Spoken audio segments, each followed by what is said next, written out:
দীর্ঘ সময় ধরে দখলদার ইসরায়েলিদের অন্তরে পুষে রাখা এক আকাঙ্ক্ষার নাম গ্রেটার ইসরায়েল। মধ্যপ্রাচ্যের বুকে নিজেদের সীমানা বাড়ানোর এই স্বপ্ন ইসরায়েলিদের রক্তে মিশে গেছে। এই স্বপ্ন পূরণেই ফিলিস্তিনকে ধ্বংসের নগরীতে পরিণত করে ধ্বংসাত্মক খেলায় মেতে উঠেছে জায়নবাদীরা। ফিলিস্তিনের পুরো গাজাকে দখলে নেওয়ার পাঁয়তারা করছে তারা।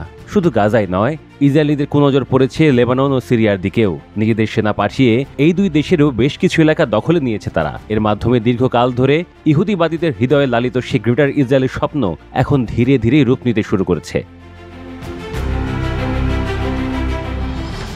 গ্রেটার ইসরায়েল বাস্তবায়নে ক্রমেই প্রতিবেশী দেশগুলোর ভূখণ্ড দখলে নিচ্ছে ইসরায়েলি সেনারা। এই পরিস্থিতিতে দখলবাজ ইসরায়েলের আশপাশে থাকা দেশগুলোকে সাবধান করেছেন তুরস্কের পররাষ্ট্রমন্ত্রী হাকান ফিদান।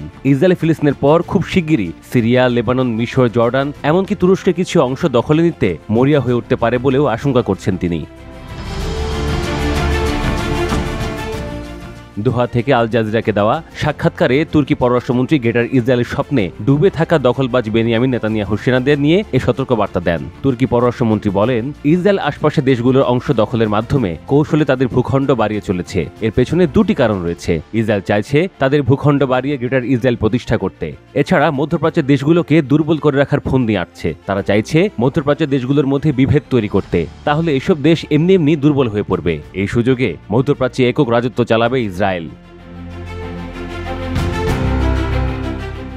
সম্প্রতি গ্রেটার ইসরায়েল ধারণা নিয়ে খোলামেলা বক্তব্য দিয়েছেন ইসরায়েলের প্রধানমন্ত্রী বেনিয়ামিন নেতানিয়াহু। তার মুখে গ্রেটার ইসরায়েলের ধারণা মধ্যপ্রাচ্যের দেশগুলোকে ভয়াল বার্তাই দিচ্ছে। সম্প্রতি ইসরায়েলি গণমাধ্যম i24 নিউজকে এক সাক্ষাৎকারে নেতানিয়াহু বলেন, ইসরায়েল একটি ঐতিহাসিক ও আধ্যাত্মিক মিশনে রয়েছে। অনেকের মতে সেনাবাহিনী গ্রেটার ইসরায়েল বাস্তবায়নে মধ্যপ্রাচ্যের বিভিন্ন স্থানে আগ্রাসন চালাচ্ছে, সেটি ইঙ্গিত দিয়েছেন নেতানিয়াহু। এদিকে ইসরায়েলের এই ধারণার বিরুদ্ধে সরাসরি অবস্থান নিয়েছে ইরান। ইসরায়েলের বিরুদ্ধে জাতিসংঘ ও ইসলামী সহযোগিতা সংস্থা OIC-কে নিন্দা জানানোর আহ্বান জানিয়েছে দেশটি। ইসরায়েলকে থামানো না হলে মধ্যপ্রাচ্য ভয়াবহ যুদ্ধের মুখোমুখি হবে বলেও সতর্ক করেছে তেহরান।